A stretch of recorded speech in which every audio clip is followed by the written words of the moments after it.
नमस्कार, आप देख रहे हैं मेरा भारत मीडिया और मैं हूं रमाकांत सिंह। तो हर खबर आपके साथ आपके यहाँ तुरुक कर लेते हैं। आज की खबर की सर्किट हाउस औरंगाबाद में केंद्रीय मंत्री सह सांसद प्रताप सारंगी ने बताई कि पार्टी जो चाहेगी वही होगा और पार्टी के नक्शे कदम पर ही आगे बढ़ना है और लगातार मोदी जी जो कार्य है बेहतरीन कर रहे हैं। और उसी क्रम में आज उन्होंने प्रेस वार्ता किया और प्रेस वार्ता के दौरान बहुत सारी बातें बताई। आइए जानते हैं क्या कुछ उन्होंने प्रेस वार्ता में बताया। इस पावन धरती पर आकर के बहुत आनंदी होता है। ये धरती माता सीता की जन्मभूमि है। इस धरती को मैं प्रणाम करता हूँ। बिहार की ये पावन भूमि भगवान गौतम बुद्ध की धरती है। भगवान गौतम को बुद्ध बनाने वाले और मोहनदास जी को महात्मा गांधी बनाने वाले ये बिहार की पावन धरती को मैं बार बार नमन करता हूँ। ये वो देवभूमि है जिसमें भारत की आज़ादी की लड़ाई में नई प्राण फूंक दिया और नई चेतना का संचार किया। यह धरती सत्याग्रह की धरती है, क्रांति की धरती है और महान जननायक जयप्रकाश नारायण की संपूर्ण क्रांति की उद्गम भी यहीं से। और ये भूमि पुण्य भूमि है जहाँ माता सीता का जन्म हुआ और जहाँ लव कुश का जन्म हुआ। जो महर्षि वाल्मीकि की कर्म भूमि रही है, ऐसी पुण्य धरा को मैं सत सत प्रणाम करता हूँ। आज़ादी की लड़ाई की चर्चा बिहार के क्रांतिकारियों को छोड़ करके अधूरी रहेगी। चाहे वीर कुंवर सिंह हो या अमर शहीद जुब्बा सहनी हो या खुदीराम बोस हो, बिहार की भूमि में पैदा होने वाले इन रत्नों ने आज़ादी की लड़ाई में महत्वपूर्ण भूमिका निभाई है।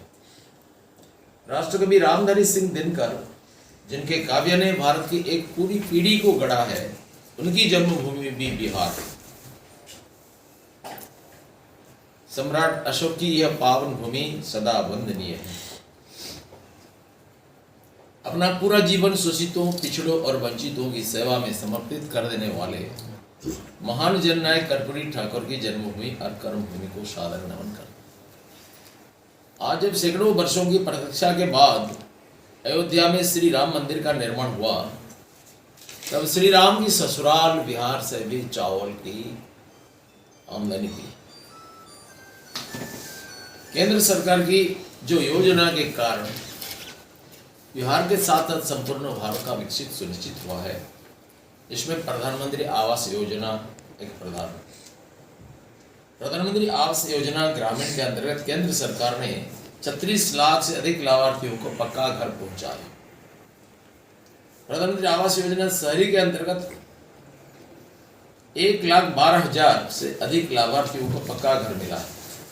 आयुष्मान भारत योजना के अंतर्गत देश के प्रत्येक गरीब को 5 लाख तक का मुफ्त इलाज सुनिश्चित किया है और इस योजना के अंतर्गत 87 लाख से अधिक लाभार्थियों को बिहार में आयुष्मान कार्ड। इस भूमि, विशेषतः इस औरंगाबाद भूमि, भगवान सूर्य नारायण से संबंधित है और हमारे कोणार्क भी उड़ीसा में इस सूर्य नारायण की पूजा के लिए प्रसिद्ध है।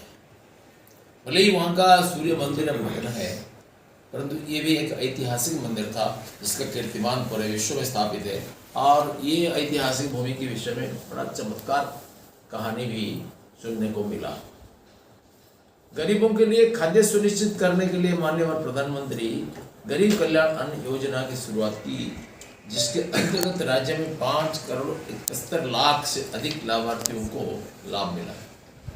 हर घर स्वच्छ जल पहुंचाने के उद्देश्य से जल जीवन मिशन की शुरुआत की गई, जिसके अंतर्गत राज्य से 1,57 लाख लाभार्थियों को स्वच्छ पीने के पानी के लिए नल का कनेक्शन मिल गया है। आज भी एक दो गांव में मैंने महिलाओं के साथ बात करते हुए जानने को पाया कि उधर पानी उपलब्ध है उनके घर में। महिलाओं को धुएं से मुक्ति देने के लिए केंद्र सरकार ने प्रधानमंत्री उज्ज्वला योजना की शुरुआत की, जिसके अंतर्गत 1 करोड़ 14 लाख लाभार्थियों को LPG गैस का कनेक्शन मिल गया है। देश के इतिहास में पहली बार किसानों को सीधे उनके खातों में आर्थिक मदद पहुंचाई गई है। केंद्र सरकार ने प्रधानमंत्री किसान सम्मान निधि योजना के अंतर्गत राज्य में 85 लाख किसानों को सीधा लाभ हस्तांतरित किया है। केंद्र सरकार ने बिहार के विकास के लिए कोई और कसर नहीं छोड़ी है। प्रधानमंत्री जी ने स्वयं विकसित बिहार की गारंटी दी है। आज बिहार में रिकॉर्ड स्तर पर इंफ्रास्ट्रक्चर का निर्माण हो रहा है। बिहार में कुल 5 वंदे भारत ट्रेन चल रही है। प्रधानमंत्री जी स्वयं कुछ दिन पहले आए थे और उन्होंने बिहार को अनेक सौगातें दी है, जिसमें राज्य में औद्योगिक विकास के लिए Indian oil Motihari LPG plant, Indian oil pipeline terminal Motihari प्रमुख है। लंबे समय से ठप पड़े बरौनी औद्योगिक क्षेत्र को पुनर्जीवित करते हुए यहाँ के खाद कारखाने को पुनः चालू किया गया। इसमें न केवल लोगों की सुविधा हुआ है, इसमें रोजगार भी बहुत बढ़ी है और अनएम्प्लॉयमेंट में भी रिडक्शन हुआ। विपक्ष के जो मिलजुल करके एनडीए के विपक्ष में, विशेषतः माननीय मोदी जी के विपक्ष में जो अलायंस किया है, इसका अस्तित्व प्रश्न चिन्ह पर है। राज्य के 15 साल के जंगल राज ने बिहार को बर्बाद कर दिया। इस दौरान केवल एक परिवार ने अपना भला किया और बिहार की जनता को बर्बाद कर दिया। वो दिन भला कौन भूल सकता है जब शाम होते ही लोग घर से बाहर नहीं निकल पाते थे, डर से, गुंडों की डर से। सड़कों पर गुंडे खुले आग घूमते थे और अपराधियों को सत्ता का पूरा संरक्षण मिल रहा था। महिलाएं असुरक्षित थे।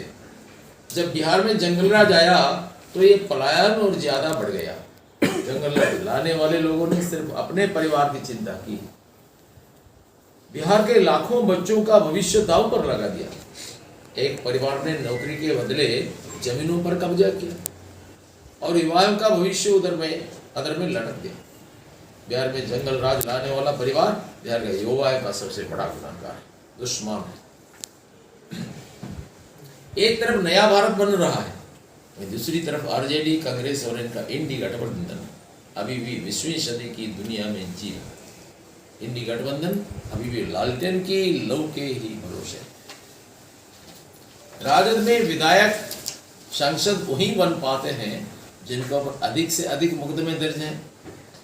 जिस पर जितना गंभीर मुकदमा है, आपराधिक मुकदमा है, उसकी उतना ही बड़ा पद। यही बिहार की शासन की नीति था। विकसित भारत अभियान के लिए माननीय प्रधानमंत्री जी ने हम सबको आह्वान किया। यह एक ही प्रधानमंत्री हमारे आजाद भारत के गणतंत्र इतिहास में है जिन्होंने भारतवासियों को एक बड़ा सपना दिखाया। हमारा पूर्व राष्ट्रपति अब्दुल कलाम बोला था कि small dream is a crime. बड़ा सपना देखने के लिए उन्होंने हमको प्रेरित किया और माननीय मोदी जी ने हमको बड़ा सपना दिखाया। एक बार हमारा पूर्व प्रधानमंत्री श्रीमान राजीव गांधी ने बोला, हम जब 1 रुपया भेजते हैं इसमें 15 पैसा लोगों के पास पहुंचता है, 85 पैसा गायब हो जाता है। लेकिन उनका प्रतिकार क्या है, उनको मार्ग दिखाई नहीं दिया। परंतु हमारे माननीय प्रधानमंत्री ने इसका प्रतिकार किया और डीबीटी के द्वारा 300 से ज़्यादा स्कीम को जनता को खाते में ट्रांसफर किया और इससे पहले उन्होंने लगभग 50 करोड़ खाता बनाया, जिनमें ज़्यादा महिला है। प्रधानमंत्री श्रीमान नरेंद्र मोदी जी के नेतृत्व में भारत आगे बढ़ रहा है और दुनिया का नेतृत्व करने को तैयार है। 2047 तक भारत को विकसित बनाने की मोदी की गारंटी है और इसमें बिहार की महत्वपूर्ण भागीदारी है। ये एकमात्र प्रधानमंत्री जिन्होंने जनता का भागीदारी के ऊपर इतना गुरुत्वारोप कर दिया।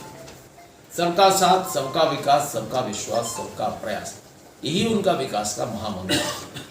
बिहार ने हमेशा से भारत को दिशा दिखाई। इसी धरती से भगवान बुद्ध ने शांति का संदेश दिया। इसी भूमि से महात्मा गांधी ने चंपारण का सत्याग्रह की लौ जलाई। इसी भूमि से जयप्रकाश नारायण ने संपूर्ण क्रांति का बिगुल फूंका था और इसी भूमि से विकसित भारत की यात्रा का शंखनाद हुआ। 2047 तक भारत को विकसित बनने के प्रधानमंत्री जी के संकल्प से आम जनमानस को जोड़ने के लिए यह अभियान चलाया जा रहा है। हमारा मानना है कि सबके साथ आने से और सबके सामूहिक प्रयास से ही सबका विकास सुनिश्चित होगा। ज़्यादातर पार्टियां अपने घोषणा पत्र के लिए 4-5 लोगों की समिति बनाती हैं और वही लोग बंद कमरे में बैठ करके पार्टी की रीति नीति तय करते हैं। इसको लोकतंत्र नहीं माना जा सकता। लेकिन भाजपा इस परिपाटी से अलग आम जनता से जुड़कर उनसे संवाद स्थापित कर अपनी नीति तय करती है, जनता की आशा आकांक्षा को रूपायित करती है। आज अमृत काल में विकसित भारत बनाने के लिए ये महायज्ञ शुरू हुआ है, जिसमें सबको आहुति देनी। आपके सुझाव देश के विकास में अमूल्य योगदान सिद्ध हो। मोदी जी ने स्वयं बिहार के युवाओं को विकसित बिहार की गारंटी दी है और हम सभी जानते हैं ये मोदी की गारंटी बदलाव और गारंटी पूरा होने की गारंटी। हमें आगे बढ़ने के लिए एकजुट होने के लिए आवश्यकता है।